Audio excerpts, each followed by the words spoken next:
avec la personne qui vient nous voir. Et moi, le ressenti personnellement que j'ai dans ces cas-là, effectivement, je pense que c'est à ce moment-là qu'on comprend, quand il y a une proximité qui se crée d'un seul coup, il y a deux solutions. Soit on se jette dans les bras l'un de l'autre et on se demande si ça a vraiment du sens. Ça peut se faire éventuellement à la fin d'une séance. C'est un instant particulier. Voilà. Mais surtout, je pense qu'à ce moment-là, moi, le ressenti que j'ai, c'est que j'ai l'impression qu'il va y avoir une guérison sur moi aussi.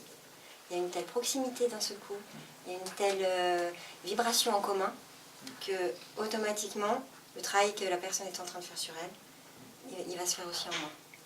Et c'est comme ça que je bascule de ce sentiment d'affection qu'on peut avoir à un moment donné.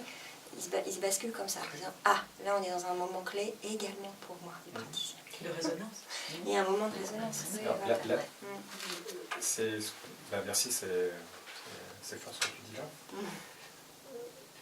Alors, il y a deux points de vue, c'est comment chacun se positionne par rapport à ça, par rapport à ce ressenti. Est-ce que, par exemple, je peux émettre l'idée qu'il serait intéressant de pouvoir, peut-être dans une autre session, d'affiner ce travail-là, justement, de qu'est-ce que je fais de ce qui m'anime et de ces résistances, en tout cas, quand je dis résistance, en tout cas de ce qui soulève de la base du contre-transfert, parce que c'est ça qu'on parle, et comment je peux le mettre au service de ma thérapie. Voilà. Parce que c'est vraiment très important, cette notion d'angle mort, parce que ça rejoint la question de pourquoi je suis thérapeute. J'ai rarement rencontré de gens, de personnes qui sont dans une vocation pleine et entière. Je dirais que quelque part, on est toujours en partie dans une forme de résilience quand on est thérapeute. Quand je dis résilience, qui est un besoin de réparation de quelque chose. Et ça, c'est dans la nature des choses. La question, c'est que, justement, la rencontre avec, quand il y a une résistance, en tout cas un éprouvement, c'est qu'en général, cet angle mort ressort. Et c'est là que ça devient intéressant. Ce travail d'acceptation, de lecture de ce qui se passe. Et en général, le ressenti à ce moment-là, de ce qui anime le thérapeute, est exactement le ressenti à voir au niveau de la personne. Et qu'est-ce qu'on fait avec ça? C'est pour ça que la question du départ, parce que ce serait bien qu'on puisse en parler avant de terminer, qui est comment finalement, comment ce fil rouge de choisir cette vocation de thérapeute, où est-ce que vous en êtes par rapport à ça? Comment il y a une maturation par rapport à ce pourquoi vous êtes thérapeute.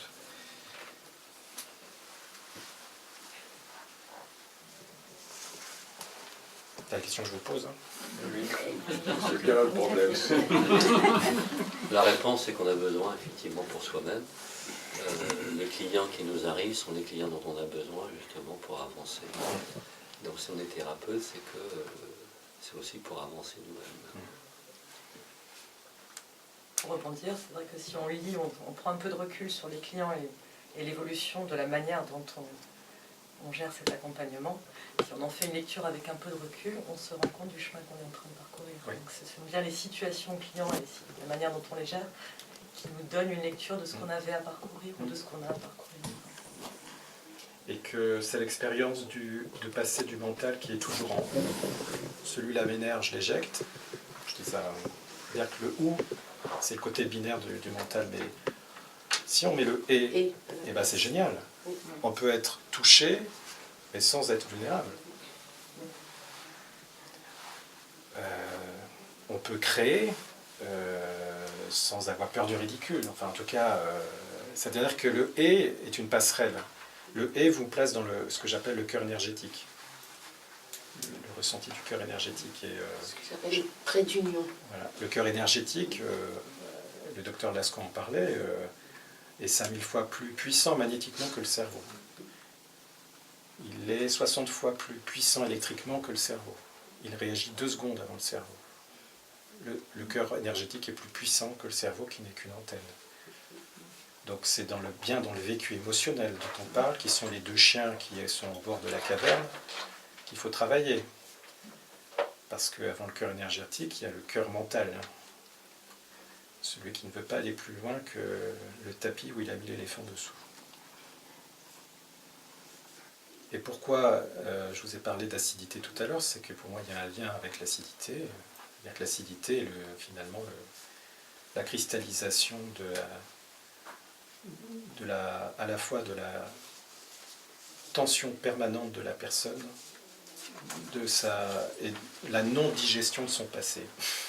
Là, je vais être un peu plus technique, plus matériel, plutôt les boulots. Mais dans le polar, on peut effectivement travailler sur l'acidité. Mais on sait très bien que c'est dans les deux sens, ce qui veut dire qu'en travaillant les mémoires, en libérant des mémoires, l'acidité, on n'a même pas eu besoin d'appuyer sur les touches 0. En revanche, vous êtes d'accord, en appuyant sur les touches 0, parfois on accède aux mémoires. Oui. Oui. Ça dépend du niveau de priorité tout est où imbriqué, se tout trouvait est la tout, matière et le... Voilà. Tout est tout. Chez les hindous, il y a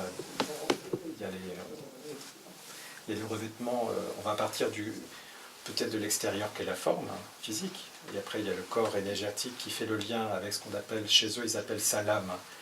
L'âme en fait c'est les émotions et les pensées, donc il y a bien le lien entre le corps physique, et ils appellent la buddhi, B-U-D-H-I, qui est le lien entre le corps causal. Le corps causal c'est le principe actif de la personne, c'est ce qu'on appelle le brahman actif, qui est en nous, en chacun d'entre nous, et qui est le principe actif de l'univers. Et entre cette causalité et les autres corps, on a aussi un revêtement qui est ce qu'on appelle la conscience objective, la conscience témoin, la témoin détendue.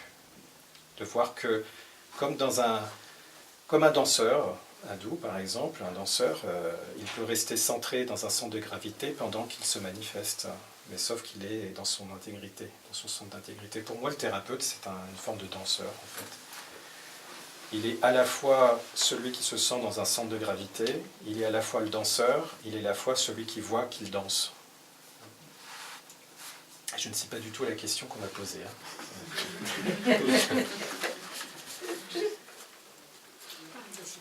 J'aurais bien fait terre à terre aussi.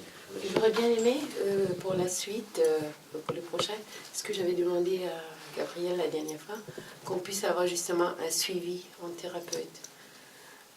Ça m'a manqué un petit peu. Supervision. Supervision.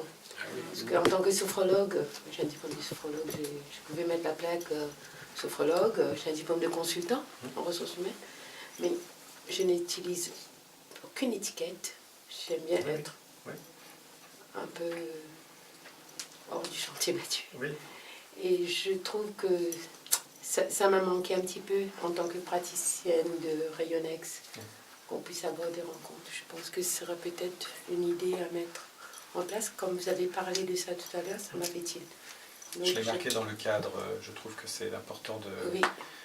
C'est un cadre, ce qui est important pour le cadre, c'est qu'il bouge tout le temps. Autrement, on devient un musée. Donc, le cadre, pour moi, c'est vraiment ce qui peut, avant tout, protéger le patient, client, etc. Mais le cadre, c'est votre positionnement à vous. Voilà.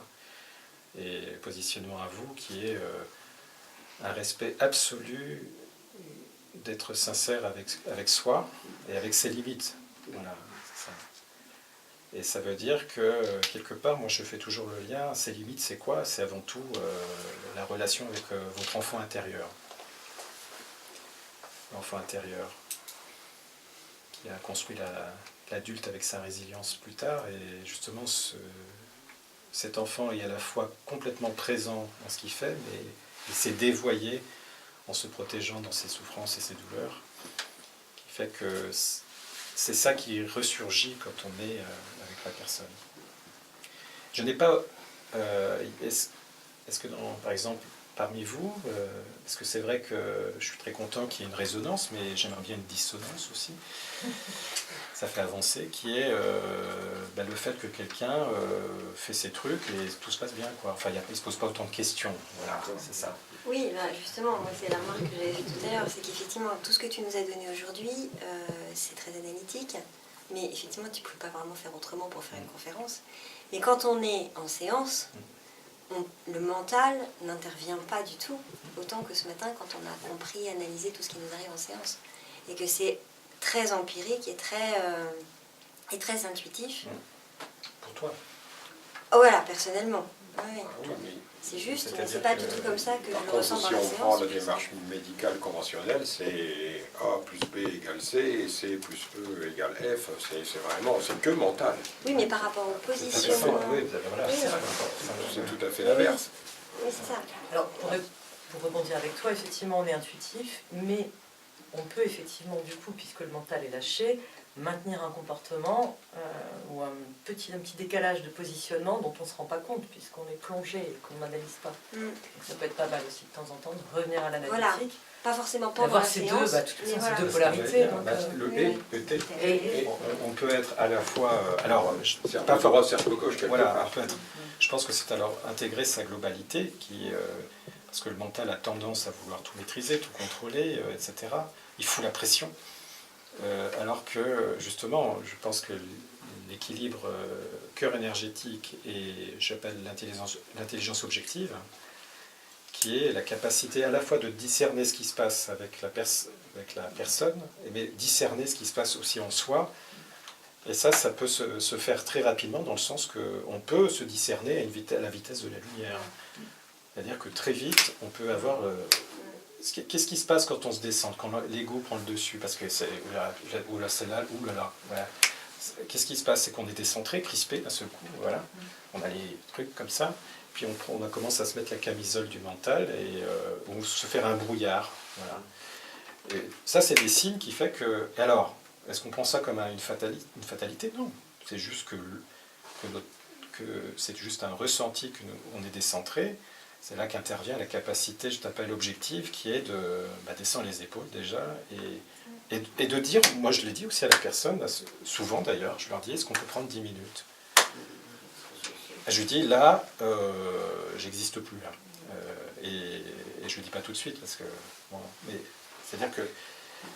Et le fait de prendre 10 minutes de recentrage, etc., et que la personne, finalement, ça l'interroge, etc., du moment que c'est dans un cadre où on sait qu'il se passe des choses, ça ne pose pas de problème. Et je pense qu'il y a le travail mental, alors on parle de mental, je ne sais pas quel terme on pourrait utiliser, mais moi je parle d'intelligence